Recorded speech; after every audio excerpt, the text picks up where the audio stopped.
we might see coyotes. Andy Dobos, a.k.a. the Forest Wolf, is a perennial favorite here at White Memorial Conservation Center. His knowledge is dispensed with skill and humor. Outside in the great 4,000-acre laboratory of the White Memorial Wildlife Sanctuary. Immediately picture in our heads different ways the animals move. Some move like this, like rabbits and squirrels and stuff like that.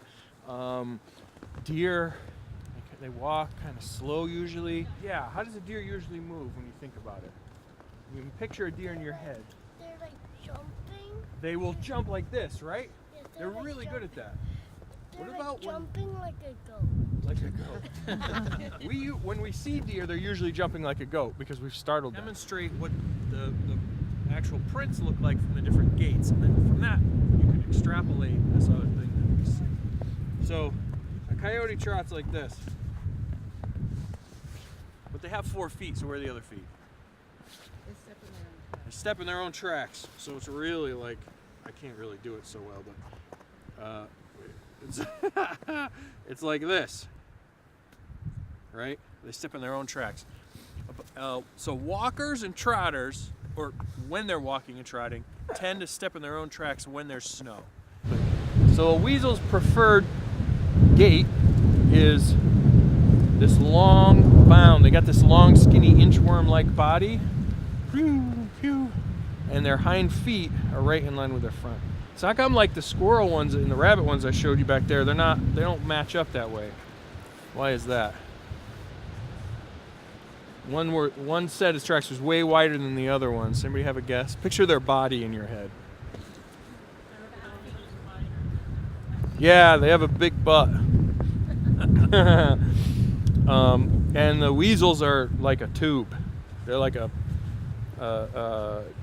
cardboard, paper towel tube, the shape of their body. They're long and thin.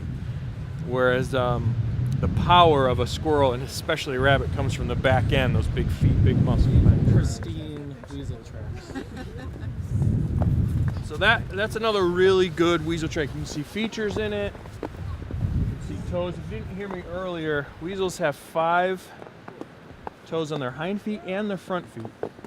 However, their inner toe, especially in the front, if I'm remembering correct, is very tiny and doesn't always show. So sometimes you'll see something that looks like a tiny dog track or a kitten track, something like that, like really small.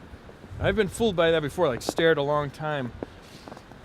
That's why it's always good to look at multiple tracks and look at the pattern in the trail and all that stuff, and eventually develop a broader picture.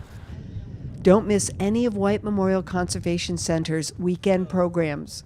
It's fun to get out into the natural world and learn something new to boot. Go to our website for details, www.whitememorialcc.org.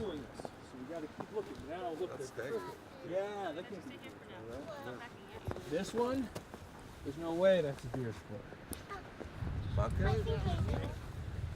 What's that?